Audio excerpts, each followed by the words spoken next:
বলো মা। কিরে ব্যস্ত আছিস? না না, এই স্নান করে এলাম। ও, তুমি কি করছো?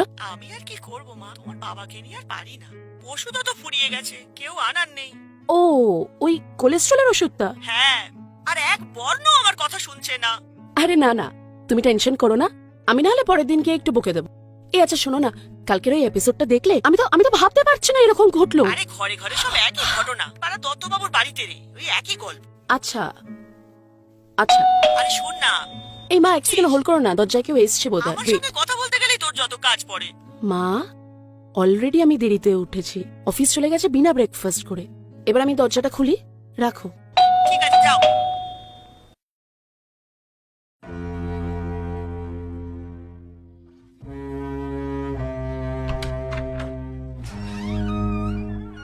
কে? গুড মর্নিং ম্যাম, আমি ম্যাজিক ল্যাম্প সফটওয়্যার কোম্পানি থেকে এসেছি। আপনার সঙ্গে কিছু কথা ছিল। দেখুন, আমার হাজবেন্ড এখন বাড়িতে নেই, আপনি পরে আসুন।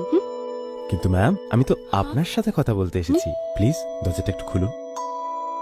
দেখুন, আমি চেঞ্জ করছিলাম, এখন কিছু পরে নেই, আপনি প্লিজ পরে আসুন। কি যে বলছেন ম্যাম, এই তো দেখুন না, আপনি কি সুন্দর একটা লাল শাড়ি পরে আছেন। সে কি আমি?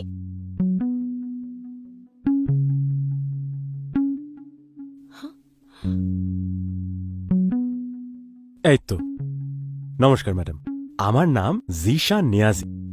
আমাদের অ্যাপ্লিকেশন মানে ম্যাজিক ল্যাম্প অ্যাপ্লিকেশনের পক্ষ থেকে সোশ্যাল মনিটরিং করে কোম্পানির তরফ থেকে কিছু সোশ্যাল প্রোফাইল সিলেক্ট করা হয়েছে, যাদেরকে আমরা 1 মাসের ফ্রি সার্ভিস দেব।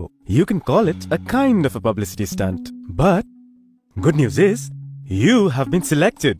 দেখুন মিস্টার নিয়াজি, আমি এখন যথেষ্ট ব্যস্ত আছি, আমার কোনো ফ্রি সার্ভিস লাগবে না। আরে, আপনি তো আমাদের সার্ভিসগুলো শুনতেই চাইলেন না।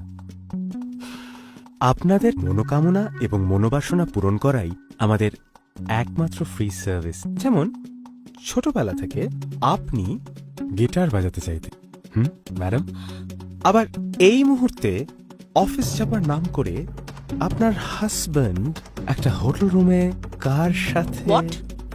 কি বলতে চাইছেন আপনি? সব কথা কি বাইরে দাঁড়িয়ে বলবো, নাকি ভেতরে আসলে বন্দোবস্ত আছে? ঠিক আছে, ভেতরে। আরে, অদ্ভুত তো।